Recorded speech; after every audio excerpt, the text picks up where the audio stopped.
Welcome to PGRI Sidoarjo Podcast. Now you are with me, Laila. Wah, keren sekali. Halo, sahabat Delta Suara Dwija TV. Tentu penasaran ya, siapa itu yang barusan saja menyapa kita menggunakan bahasa Inggris? Di-spill sedikit ya, beliau adalah salah satu dosen di Unibda. Ibu boleh berkenalan, ini dengan Ibu siapa? Boleh. Nama saya Laila, salam kenal. Salam kenal Ibu. Bagaimana kabarnya Ibu hari ini? Alhamdulillah, baik. Baik, terima kasih Ibu ya sudah bersedia hadir di podcast Delta Suara Dwija TV. Masih dengan tema Kartini berliterasi, dan tamu spesial kita adalah dosen bahasa Inggris, begitu Ibu ya? Betul. Di Universitas PGRI Sidoarjo. Ibu, saya dapat infonya ini Ibu ya. Selain beliau ini sebagai dosen, beliau adalah Ketua Perempuan PGRI, betul Ibu, Provinsi Jawa Timur. Begitu, kemudian beliau juga Kabiro Hubungan Dalam dan Luar Negeri PGRI Jawa Timur. Luar biasa Ibu. Terima kasih. Bisa dideskripsikan sedikit Ibu dengan ragam perannya ini Bu. Apa saja sih masing-masing peran yang dijalani ini Bu, begitu. Monggo. Oke, yang pertama sebagai Ketua Perempuan PGRI Provinsi Jawa Timur, jadi saya bertugas untuk menggerakkan dan mengempower perempuan-perempuan PGRI di Jawa Timur. Kemudian kalau sebagai Kabiro Hubungan Dalam dan Luar Negeri, saya juga bertanggung jawab untuk melaksanakan program-program yang kita tetapkan kemarin melalui Konker. Nanti aja ya skillnya ya, program-programnya. Oh gitu. Nah, tambah jauh nih, ada spill-spill tipis tentang programnya Kabiro Hubungan Dalam dan Luar Negeri, begitu ya Ibu. Kalau dikaitkan Bu dengan tema besar kita pada hari ini, semangat Kartini, begitu. Sejauh mana Bu relevansi dari peran Ibu sebagai Ketua Perempuan PGRI dengan semangat Kartini yang kita kenal sudah beratusan tahun lalu ini Bu, begitu. Silakan Ibu. Oke, terima kasih. Jadi Kartini itu tetap menjadi semangat dasar gitu ya bagi kita perempuan PGRI untuk terus bergerak. Tahun kemarin kalau nggak salah saya sempat menjadi moderator bedah buku yang ditulis oleh Prof. Wardiman, yang mantan Menteri Pendidikan kita itu. Dan dari situ saya akhirnya mengenal dalam tanda kutip Kartini lebih dekat. Jadi bagaimana kehidupannya sehari-hari dan bagaimana Kartini ternyata tumbuh menjadi pribadi yang sangat mengesankan. Itu karena beberapa faktor, dan yang paling saya highlight atau yang paling saya catat adalah peran seorang ayah. Jadi secara akademis itu Kartini itu berdiskusi secara intensif dengan ayah. Jadi sehingga kemampuan intelektualnya, kemudian keamanan spiritualnya itu juga didapat dari situ. Jadi nggak heran kenapa Kartini itu sangat inspiratif, dan itu juga menjadi landasan spirit kami untuk terus bergerak menjadi perempuan PGRI yang mengempower. Begitu. Keren sekali Ibu. Berarti kalau biasanya kita kenal di balik kesuksesan pria ada ada perempuan di belakangnya, ini malah Kartini di-empower oleh ayahnya, begitu ya Ibu ya. Betul. Sehingga beliau berwawasan luas dan terbuka, begitu. Ibu bisa diceritakan awal mula Ibu berperan sebagai Ketua Perempuan PGRI dan Kabiro Hubungan Dalam dan Luar Negeri Ibu. Awal mula perjalanannya bagaimana sih Bu? Keren banget soalnya. Oke, terima kasih. Jadi jangan salah, saya ini orang Sidoarjo, lahir di Sidoarjo, dan pertama kali saya mendapat pembelajaran berorganisasi itu dari Sidoarjo. Jadi saya dulu pengurus PGRI Kabupaten Sidoarjo selama 2 periode. Kemudian baru setelah itu, saat saya menjadi pengurus itu, saya juga aktif diberangkatkan provinsi ke Jakarta untuk mengikuti workshop perempuan PGRI mulai 2017 hingga 2023. Itu satu provinsi dikirim 1 orang, dan dari Jawa Timur saya sendiri yang diberangkatkan. Nah, dari situ mungkin akhirnya orang membaca bahwa Bu Laila ternyata aktif, ternyata punya bisa bahasa Inggris meski dikit-dikit gitu ya. Kemudian akhirnya mungkin di notice, akhirnya waktu Asian Women Network itu saya dikirim ke Kuala Lumpur untuk mewakili Indonesia. Asik banget. Iya, alhamdulillah. Kemudian 2023 saya juga menjadi nominasi untuk berangkat ke Thailand selama 2 minggu di John Thompson Fellowship. Di 2024 akhirnya saya mengikuti Sister to Sister Training selama 5 hari waktu itu. Endingnya kemarin 2025 diundang lagi di GTF Evaluation selama 2 minggu lagi di Bangkok. Jadi itu awalnya memang kepercayaan dari Sidoarjo, kemudian didukung oleh Jawa Timur, kemudian dinotis oleh PB karena yang merekomendasikan kita untuk bisa berangkat ke luar negeri kan dari PB. Oh begitu, keren ya. Sidoarjo punya ini. Sidoarjo punya. Sidoarjo punya. Asetnya Sidoarjo loh. Ibu, apa sih Bu visi yang dibawa atau pesan yang dibawa oleh perempuan PGRI ini, Bu? Jadi perempuan PGRI itu, jadi saya berpikir begini, untuk kondisi saat ini itu perempuan itu sudah sangat mandiri. Jadi waktunya kita itu mengempower. Jadi kita tidak hanya fokus untuk pengembangan diri kita sendiri, tapi kita sudah mulai berpikir untuk mengembangkan orang lain.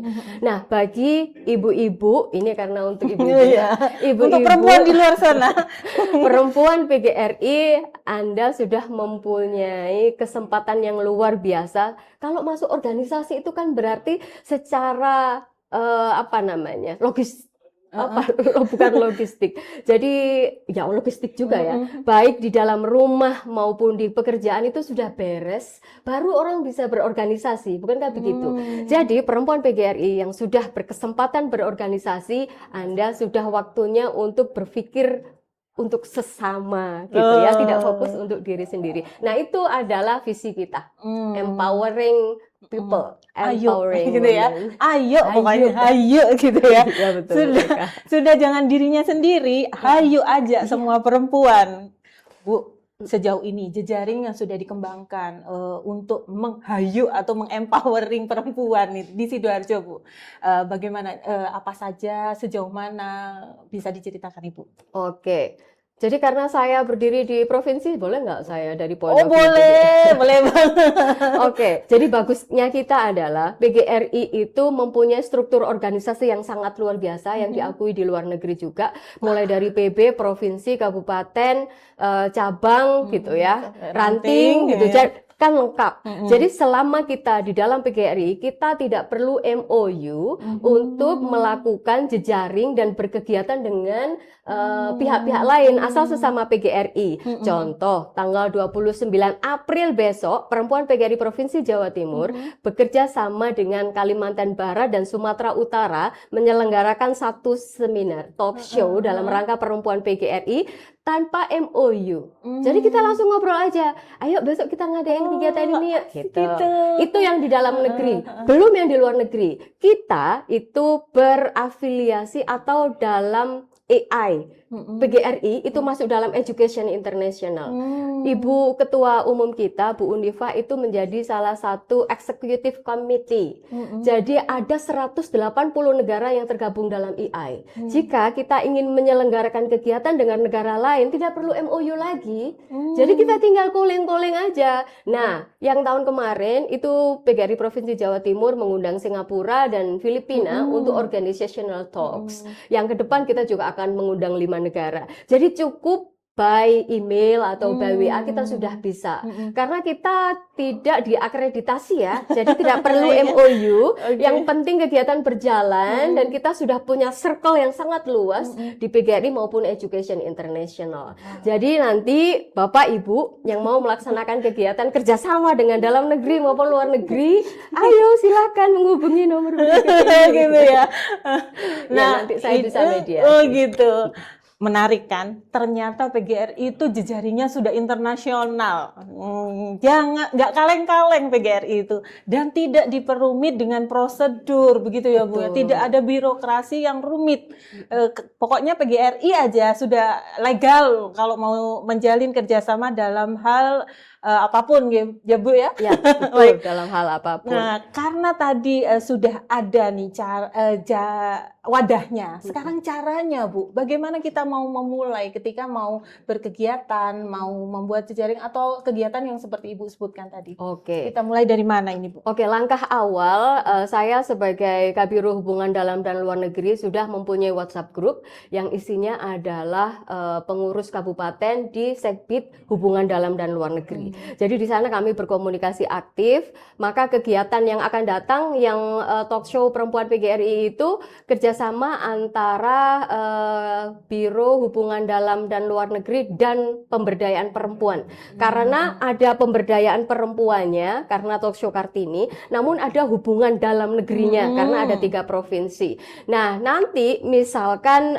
Bapak Ibu berkenan untuk melaksanakan kegiatan serupa, bisa melalui Segbit masing-masing. Selama di Jawa Timur, kami sudah punya grup WA-nya, jadi tinggal ide apa yang dilentingkan, nanti kita bisa langsung laksanakan. Jadi Segbitnya nih yang harus bergerak Ya. siap-siap ke Kabiro ya Bu ya nanti ya, di provinsi. Betul. Baik, Bu, sebagai perempuan tentu saat ini tidak serta-merta ya Bu ya, tetap ada tantangannya kalau perempuan itu berorganisasi.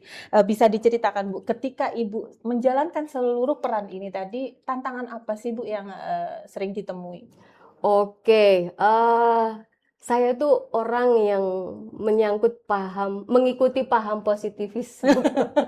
Jadi seluruh tantangan yang saya hadapi itu kayaknya disyukuri aja selama ada solusinya gitu ya. Namun secara logis memang perempuan bertanggung jawab ke ranah domestik terlebih dahulu, kemudian ke ranah karir atau pekerjaan di sekitar situ. Bereskan dulu domestiknya.